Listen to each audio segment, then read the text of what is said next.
एक बार फिर से स्वागत है घटना चक्र में आपका। अब चर्चा करेंगे जेडीयू और बीजेपी के संबंधों की। 13 और 14 अप्रैल को दिल्ली में जेडीयू की राष्ट्रीय कार्यकारिणी की 2 दिवसीय बैठक है और जो खबरें, जो बातें और जो बयान आ रहे हैं उससे लगता है कि सब कुछ शायद एनडीए में ठीक नहीं चल रहा है और कम से कम जेडीयू और बीजेपी के बीच में जो दूरियां हैं वो कम होने के बजाय बढ़ती हुई नजर आ रही है। सबसे पहले इस तमाम बातों को लेके जेडीयू के अध्यक्ष शरद यादव ने क्या कहा वो आपको हम दिखाते हैं। हमारी जो नेशनल इंस्टीट्यूट 13 तारीख को है और 14 को ओपन सेशन है, तो उसके पहले जो नेशनल काउंसिल है उसके पहले कोई आदमी किसी तरह की बात नहीं कह सकता है। क्या होगा क्या नहीं होगा ये बात गलत है, निकली जो बात ये है ना वो तो हो गई बात। और उसके बाद तो पानी बहुत बह गया गंगा में। सवाल है कि वो उन्होंने नेशनल एजेंडे के तहत कुछ बातें कही थी, तो सीधी बात है कि अभी तो हम प्रिपरेशन के लिए आए हैं, तैयारी कैसे होगी। और दूसरी चीज, जब 2 दिन का सेशन होने वाला है तो नेशनल काउंसिल के पहले कोई बोल नहीं सकता। उसका जो फैसला होगा वो फैसला वो ही करेगी। नहीं, एजेंडा नहीं है ये। नहीं, ये कैसे कह सकते हैं जब तक नेशनल एग्जीक्यूटिव बैठ करके बात नहीं करेगी, उसकी सहमति के बगैर हम लोग आगे नहीं बढ़ सकते। हमारा एक ही मतलब है कि 2 दिन में इन सारी चीजों पॉलिटिकल रेजोल्यूशन होगा और कई रेजोल्यूशंस होंगे, तो उन पर फाइनल मोहर जो है वो नेशनल एग्जीक्यूटिव में लगती है। नहीं, वो 14 के ओपन सेशन में होगा। 13 को भी बहस, जब नेशनल एग्जीक्यूटिव बैठेगी तो कैसे रास्ता पकड़ना ये बैठेगी, संगठन की चर्चा होगी। इस तरह के आपके दिमाग में जो बात, उनके बारे में क्यों बात कर रहे हो? इसके बारे में कई बार बात कर रहे हैं कि ना एनडीए में तय है और ना बीजेपी में तय है, तो क्यों ऐसा बात करते हो? ये आपने शरद यादव को सुना। रशीद मसूद साहब हैं, उन्होंने क्या कहा है उसको भी आपको हम दिखाते हैं। कांग्रेस के झगड़ा एनडीए में ही नहीं है, झगड़ा तो बीजेपी में खुद है कि बीजेपी में 5 कैंडिडेट्स हैं। शिवसेना ने सुषमा स्वराज जी को वो किया और सब जानते हैं कि वो भी ख्वाहिशमंद हैं। यशवंत सिन्हा जी हैं, अरुण जेटली जी हैं, अब अडवाणी जी का नाम बाकायदगी के साथ, बड़ी फोर्स के साथ आ रहा है, तो अडवाणी जी भी हैं। तो इस तरह से 5 कैंडिडेट तो ऑलरेडी बीजेपी में है, तो एक आध तो बीजेपी के अंदर ही नहीं है। यूनिटी जब बीजेपी में नहीं तो एनडीए की तो बात छोड़ दीजिए। एनडीए के तो बहुत साफ जनता दल यू का कहना है, क्योंकि देखिए मेजर उनका कंपोनेंट है वो जनता दल यू, और उनका बहुत साफ कहना है कि चाहे वो प्रॉक्सी से हो, चाहे मतलब यह है कि डायरेक्ट हो, वो किसी भी कीमत पर ये एक्सेप्ट नहीं करेंगे। और मीनाक्षी लेखी बीजेपी के प्रवक्ता हैं, उन्होंने क्या कहा? ऐसा कुछ नहीं है, लेकिन मतलब कोई भी खड़ा होके टॉम डिक एंड हैरी जवाब सवाल करने लगे तो मैं ड्यूटी बाउंड नहीं हूं उसके सवालों का जवाब देने के लिए, और मुझे जब जवाब देने होंगे तभी देंगे। तो पार्टी का आपका स्टैंड अभी क्या है? पार्टी का स्टैंड जो है वो मैंने आपको बड़े स्पष्ट शब्दों में बताया कि जब बीजेपी अपने भीतर पहले कंसल्ट करेगी और जब आवश्यकता होगी तो जो एनडीए के सहयोगी दल हैं उनसे भी कंसल्ट करेगी, और उसके बाद ही एनडीए का कैंडिडेट उसके बाद तय होगा और बीजेपी का जो कैंडिडेट होगा वो भी तय होगा। जेडीयू के नेता है अली अनवर साहब, सांसद हैं, उन्होंने क्या कहा वो भी जरा आप सुन लें। हम लोगों ने कोई व्यक्ति की बात नहीं की है, वसूल की एक बात की है। अब अपने से आप लोग चला रहे हैं किसी का, तो उसमें हम लोगों का तो कोई दखल है नहीं। हमारे नेता नीतीश कुमार जी ने या शरद यादव जी ने कभी ये किसी व्यक्ति की बात नहीं करी है। हाँ, एक जरूर बात हम लोगों ने की है, सिद्धांत की बात की है हम लोगों ने, कि भाई ये देश जो है बहुधर्मी है, बहुभाषी है, बहुजातीय है। यहाँ ऐसा आदमी प्रधानमंत्री का उम्मीदवार होना चाहिए जो सबको मिला जुला करके ले चले। एक बग्घा आदमी नहीं होना चाहिए, समन्वयकारी प्रवृत्ति का आदमी होना चाहिए, किसी को छांट करके चलने वाला नहीं होना चाहिए। ये हमारा देश जो है एक सेकुलर कंट्री है, एक डेमोक्रेटिक कंट्री है, एक सोशलिस्ट पैटर्न की कल्पना है। नीति लेकिन सवाल ये है कि जो शरद जी कहते हैं और जो अली नवर साहब कह रहे हैं कि हम व्यक्ति की बात कर ही नहीं रहे हैं, हम तो वसूल की बात कर रहे हैं। इस वसूल से सत्ता तो वो चला रहे हैं, तो फिर आज सवाल क्यों है अरुण जी? ये सवाल मुझे लग रहा है कि कुछ बड़े घराने, कुछ मीडिया के लोग, अदृश्य ताकतें इस सवाल को इतनी तेजी के साथ चला रही हैं कि रोज बिला वजह मोदी प्रकरण इस तरह से टीवी पे चल रहा है जैसे लग रहा है कि बिना उसके कुछ होने वाला इस देश में नहीं है। भाई मोदी हमारे घटक के नेता है, मुख्यमंत्री हैं, अच्छा काम भी किए हैं, मैं मानता हूं इस बात को। तो अच्छा काम तो हर लोग कर रहे हैं। नीतीश कुमार उनसे ज्यादा अच्छा काम किए हैं। भाई वो गुजरात प्रगतिशील स्टेट रहा है, कभी पिछड़ा स्टेट तो नहीं रहा है। 10 से 13.5 ले गए, नीतीश कुमार 5 से 13.5 ले गए। मैं कहता हूं कि उनके रमन सिंह और शिवशंकर चौहान भी बढ़िया काम किए हैं, लेकिन पता नहीं क्यों इतना व्याकुल वो हो गए हैं कि उनको या व्याकुल बना दिया जा रहा है। और मीडिया इस तरह से बीजेपी के वर्कर्स को मैनिपुलेट कर ले रही है कि जैसे लग रहा है कि मोदी के आते ही बीजेपी की सरकार बन जाएगी। मीडिया व्याकुल है या व्याकुलता जेडीयू में भी है? आपने अपने अध्यक्ष को भी सुना और अपने सांसद को भी सुना। आपने पूछा ना उससे जी, हमारे अध्यक्ष ने आपको बुलाया नहीं, आइए कि हम मोदी के खिलाफ नहीं। आप बार बार हमारे मुंह में पूछ रहे हैं, बार बार हमसे भी सवाल कर रहे हैं जी, साहब क्या कह रहे हैं। अरे भाई क्या, तो उसको मुझे जवाब देना ही पड़ेगा जी। लेकिन रोज यही दो अलग अलग जवाब आते हैं, दो अलग जवाब, कोई अलग जवाब नहीं है। भारतीय जनता पार्टी हम लोग एनडीए में है। बिहार में 10 साल से हमारी सरकार चल रही है, एनडीए दिल्ली में भी हम लोग बहुत दिनों साथ में है। अभी तक कोई ऐसी बात हुई नहीं है। जो हमारे मतभेद हैं उसको हमने पहले ही ताक पे रख दिया है और बीजेपी हमारे साथ है उस मामले पे। अब एक नया मामला मोदी का आ गया, ठीक है। जैसे कोई कह रहा था कि 5 बहुत अच्छी बात है, अगर एक पार्टी बड़ी समृद्ध है जहां 5 प्रधानमंत्री के उम्मीदवार हो। अगर मान लीजिए बीजेपी में 5 प्रधानमंत्री में बड़ी अच्छी बात है, समृद्ध पार्टी है, कंगाल पार्टी नहीं है।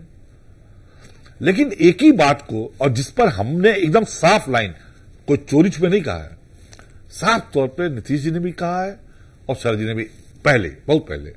हम उस बात को रोज नहीं कहना चाहते कि भाई हम नहीं उनको मानते, कह दिए, खत्म बात।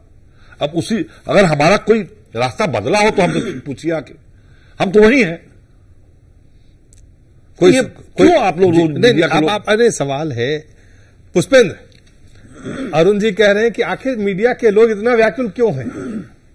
देखिए, एक बात तो अरुण भाई ने बड़ी ईमानदारी से कही है कि अगर आप ये देखें कि ना तो नरेंद्र मोदी ने कहा है कि मुझे प्रधानमंत्री बनाओ, ना नरेंद्र मोदी कह रहे हैं कि मुझे बंगाल बुलाओ, ना श्रीराम कॉलेज मुझे बुलाओ, ना वो मीडिया से कह रहे हैं कि मेरा इंटरव्यू लो, जो मैं कहूं उस पर चर्चा करो, ना वो कह रहे हैं मेरी राहुल से तुलना करो, ना राहुल कह रहा मेरी मोदी से तुलना करो।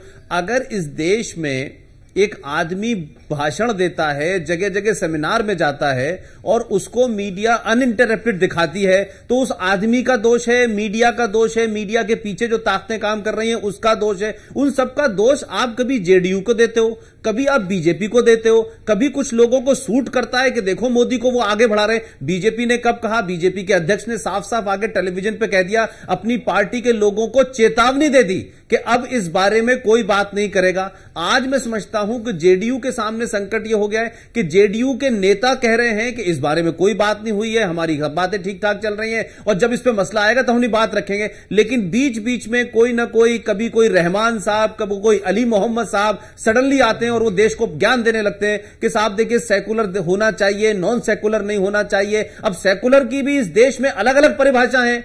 सुमित जी के पूछेंगे तो उनके हिसाब से सेकुलरिज्म अलग है, कांग्रेस का अलग सेकुलरिज्म है, मुलायम सिंह का अलग सेकुलरिज्म है। इस मुल्क में सेकुलरिज्म जो है एफडीआई में भी है, इस मुल्क में सत्ता में आने के लिए सेकुलरिज्म है। नीतीश कुमार जी जिस सेकुलरिज्म की बात कर रहे हैं, ये वही नीतीश कुमार हैं जब एनडीए के अंदर रेल मंत्री थे और गुजरात जल रहा था, तब नरेंद्र मोदी ज्यादा खतरनाक थे। आज 10 साल के बाद तो नरेंद्र मोदी बड़े टोन डाउन हो गए। तो अगर मैं कह रहा हूं कि सेकुलर और कम्युनल की लड़ाई की बात करें तो ईमानदारी से नीतीश कुमार को रेल मंत्रालय छोड़ के चले जाना चाहिए था कि इतने बुरे आदमी जो इस पार्टी में है उस सरकार में मैं नहीं रह सकता। लेकिन अगर आज नीतीश कुमार जी कोई बात कह रहे हैं तो उनकी बात को बीजेपी ने खारिज नहीं किया। उन्होंने कहा जब एनडीए की बात होगी और एनडीए में तय होगा, नरेंद्र मोदी होंगे, अडवाणी होंगे, सुषमा होंगे, कौन होंगे, तो उस पर उनकी सहमति होगी तो वो साथ रहेंगे, असहमति होगी तो वो अपने घर चले जाएंगे। इसमें विवाद नहीं है। लेकिन मुझे लगता है कि मीडिया नरेंद्र मोदी के नाम पे क्रिटिसाइज करके, सपोर्ट करके, कभी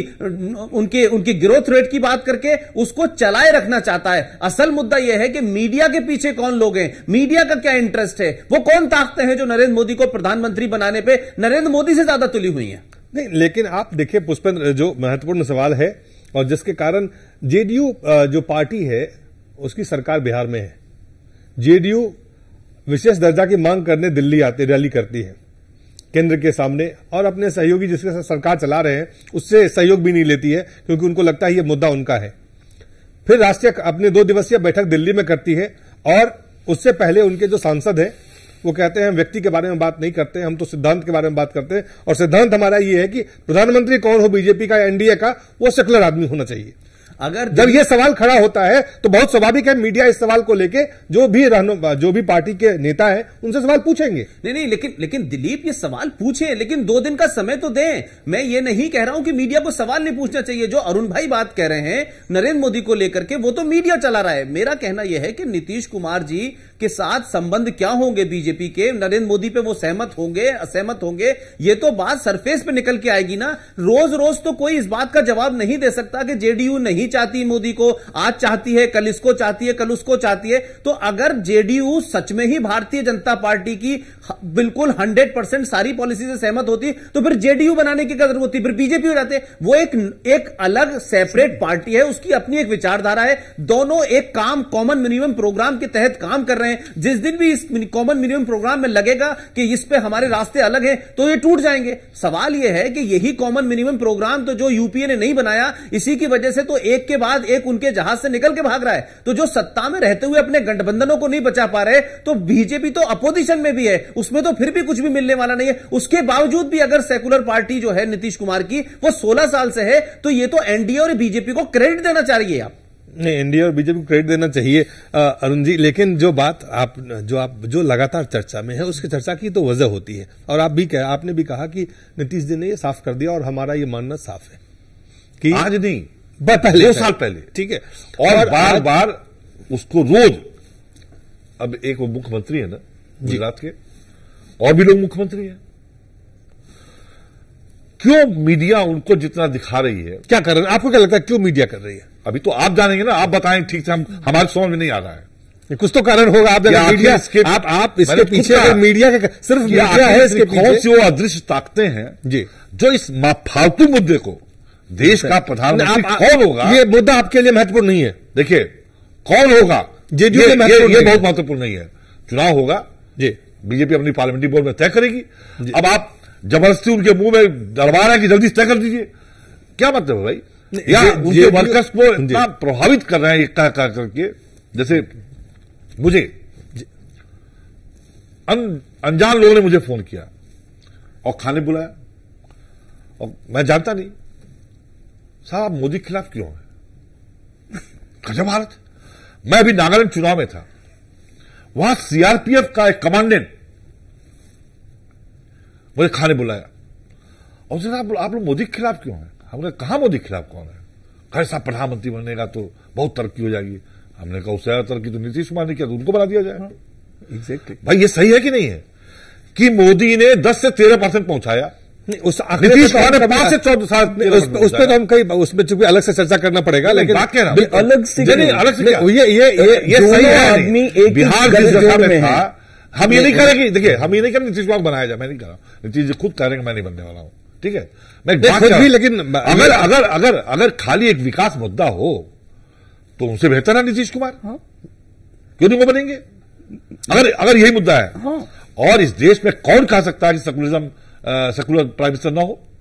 अटल बिहारी वाजपेयी केवल इसीलिए प्रधानमंत्री बने बीजेपी से कि उनकी इमेज सेकुलर थी, केवल सेक्युलरिज्म, बिल्कुल मैं कह रहा हूं कि अडवाणी जी ने चाहे जो भी कर लिया हो, अपनी ताकत बढ़ा लिया हो, अल्टीमेट जो प्रधानमंत्री बने वाजपेयी जी, उनकी देश में इमेज थी कि वो सिद्धांतों की राजनीति। आपको लगता है कि कहीं हिंदुस्तान में अब खास करके जो एनडीए है, जो यूपीए है, वहां कोई सेक्युलरिज्म, कम्युनलिज्म या इस तरह कोई सिद्धांत बचे हुए हैं? क्योंकि जो कल तक जब एनडीए था तो उसमें कई ऐसे दल हैं जो एनडीए में थे, और जब यूपीए बना तो यूपीए में है। ये राजनीति ताकत की है, पावर, सत्ता की। लेकिन इसमें एक चीज इंटरेस्टिंग है, एक मटीरियलिस्ट आउटलुक से जब मैं ये पूरी हालात देखता हूं तो मुझे देखना पड़ता है कि जो आदमी सिर्फ 3 बार जीत के आया है एक छोटी सी प्रांत में, वो हिंदुस्तान का प्रधानमंत्री कहां से बन जाएगा, किस आधार पर? दूसरी चीज कि अगर वो उसका नाम उछाला जाए तो पूरे हिंदुस्तान की अकलियत उसके खिलाफ जाएगी, तो वो इलेक्शन कैसे जीतेगा? तो इलेक्शन कौन जीतेगा? वो है ना, हाल तो हिंदुस्तान का वही है, चलती चाकी देख के कबीरा दिया रोए, 2 पाटन के बीच में साबुत रहे ना कोई। इस हालत में लोग क्या करेंगे? वो यूपीए को फिर से बुला देंगे और मनमोहन सिंह जी आपके प्रधानमंत्री। नहीं, लेकिन यहाँ सिद्धांतों की राजनीति हो रही है। अगर मैं जो सवाल था कि जो बात जेडीयू के सांसद मीडिया कह रहे थे, मैं एक सवाल पूछ रहा हूं, हम आपसे पूछ रहे हैं, हम तो सिर्फ इस सवाल में कोई व्यक्तिगत इंटरेस्ट दिखाई दे रहा है क्या आपको कि हम मोदी को अगर नीतीश कुमार या शरद यादव या मैं, आपको लगता है इसमें कोई व्यक्तिगत इंटरेस्ट नहीं है? क्या है? आप ही हमको इंगित कर दीजिए कि वो अरुण जी कह रहे हैं कि इसमें व्यक्तिगत इंटरेस्ट नहीं है, सिद्धांतिक मामला है। नहीं, देखिए 2 बातें हैं। एक तो ये जो हम बात करते हैं ना, ये डिबेट में बड़ा अच्छा लगता है, सिद्धांत की राजनीति, आज की राजनीति और आज से 20 साल पुरानी राजनीति में मुझे ये बता दें कि इस देश में चौधरी चरण सिंह से लेकर के चाहे देवी गौड़ा हो, चाहे आई के गुजराल हो या और दीगर प्राइम मिनिस्टर हो, ये क्या सिद्धांत पे प्राइम मिनिस्टर बने थे? ये सरकार चलाने के लिए कौन सा जुगाड़ जो शब्द होता है, किस तरीके से दुकान और ये सरकार चल जाए, उसमें कहीं कोई फिट हो रहा है, उस फिटिंग के हिसाब से चल रहे हैं। और आज जितने भी चुनाव लड़े जाते हैं दिलीप, हम सब जानते हैं, लेफ्ट हो, राइट हो, सेंट्रिस्ट हो, सब लोग ये कहते हैं कि विनेबिलिटी इंपॉर्टेंट है। ये विनेबिलिटी में डकैत हो, बदमाश हो, देशद्रोही हो, चोर हो, कुछ भी चलेगा, उसका कोई लेना देना नहीं है, इस कास्ट का हो, उस कास्ट का हो, चुनाव जीत करके नंबर। आप एकदम सही कह रहे हैं, लेकिन हम जो बात कर रहे हैं कि आपको हमारी इस बात में हमारा क्या व्यक्तिगत इंटरेस्ट दिखाई दे रहा है? ये कह रहे हैं कि जेडीयू ने अगर ये बात कही है कि एक देश के अलावा क्या दिखाई दे रहा है? देश का प्रधानमंत्री एक सेक्युलर होना चाहिए, ये किसी व्यक्ति को लेके तो है ही नहीं। नहीं, देखिए मैं इसलिए कह रहा हूं कि मैंने फिर वही कहा कि आप अरुण भाई बैठे हुए हैं और भी दूसरे लोग बैठे हैं, ये इस देश में ये तो तय हो जाए पहले कि ये सेकुलर और कम्युनल होता कौन है। इस देश में 6000 दंगे हुए हैं, दिल्ली के अंदर 3000 सरदार मारे गए हैं, 800 लोग मारे गए हैं गुजरात के अंदर इससे पहले दंगों में, मोदी के आने से पहले बंगाल के अंदर दंगे हुए हैं, बॉम्बे के अंदर 2500 मुसलमान मारे गए हैं। आखिर ये दंगे किस सरकार के अंदर हुए? कौन वहां के मुख्यमंत्री थे? बीजेपी के लोग मुख्यमंत्री थे, कांग्रेस के लोग मुख्यमंत्री थे। अगर नरेंद्र मोदी जब दंगे हुए हैं तो उनकी सरकार खत्म हुई है। मैं दूसरी बात कह रहा हूं, मेरा सवाल ये नहीं है कि जो आप सिद्धांत की बात कर रहे हैं, इसको कैसे आप किस फ्रेम में? सिद्धांत का एक उसूल तो है दिलीप, मोदी तो 3 बार मुख्यमंत्री होके प्रधानमंत्री के कूद रहे हैं। ज्योति बसु 5 बार जब हो भी गए थे, लोगों ने कहा था प्रधानमंत्री बनो और उनकी पार्टी ने कहा था नहीं, ठीक है, तो उन्होंने कहा मैं नहीं बनूंगा। सिद्धांत की राजनीति वो होती है, लेफ्ट को और राइट को इसमें आप एक नहीं मान सकते। जी पुष्पेंद्र, नहीं, मैं ये नहीं कह रहा कि मोदी बनेंगे या नहीं बनेंगे, मेरा ये इशू नहीं है। मैं सिर्फ इतनी बात कहना चाहता हूं कि अरुण जी जो सवाल पूछ रहे हैं उसका जवाब मैं उन्हीं, जेडीयू ने जो ये कहा है कि इस देश में सेकुलर प्रधानमंत्री होना चाहिए, तो इस देश में कोई नहीं कहेगा कि सेकुलर प्रधानमंत्री नहीं होना चाहिए। लेकिन मेरा सवाल यह है कि जो लोग ये सवाल उठा रहे हैं, मैं जेडीयू के अलावा बात कर रहा हूं, जो इस देश की सबसे बड़ी पार्टी है, इख्तिदार में है, लगातार सुबह शाम कहती है, जब भी मोदी बात करता है आगे के डेवलपमेंट की या किसी भी चीज की, मैं उसके फैक्ट पे भी नहीं जाता, आप लौट के गुजरात के दंगे पे चले जाते हैं। मेरा कहना है कि क्या इस देश के लोगों को जो ये सवाल पूछे कि आप 65 साल से 55 साल इख्तिदार में रहे हैं केंद्र के अंदर, आपने कितने दंगे कराए, लेकिन आपका एक मुख्यमंत्री वैसे बदनाम नहीं हुआ जैसे आपने नरेंद्र मोदी को बदनाम कर रखा है। मेरा सवाल यह है कि सेकुलर की बात जो जेडीयू कह रही है उसके पीछे मकसद क्या? वो कहते हैं किसी व्यक्ति से जुड़ा होने। अरुण जी बताएं कि उससे उसका मतलब क्या है? नहीं, वो पुष्पेंद्र जी जो भी करें ठीक करें। मैं ये हम जो वो कह रहे सिद्धांत की बात, हम तो जो बात कह रहे हैं इसमें तो केवल सिद्धांत ही है। सिद्धांत ही है। वो ये कह रहे हैं कि ये सेकुलर, तो हम तो कह ही सकते हैं इसलिए कि हमने हमेशा सेकुलरिज्म का साथ दिया है। बिल्कुल ठीक है। हमारी एक सरकार कुर्बान किया हमने जी। जनता दल अकेली एक पार्टी है जिसने अपनी पूरी केंद्र की सरकार को कुर्बान किया बाबरी मस्जिद को बचाने के लिए। चलिए, तो हम नहीं कहेंगे तो कौन कहेगा? बहुत सारे और भी सवाल हैं। हमारा समय खत्म हो गया। अरुण जी बहुत बहुत धन्यवाद, सुनीत साहब बहुत बहुत धन्यवाद, पुष्पेंद्र बहुत बहुत धन्यवाद।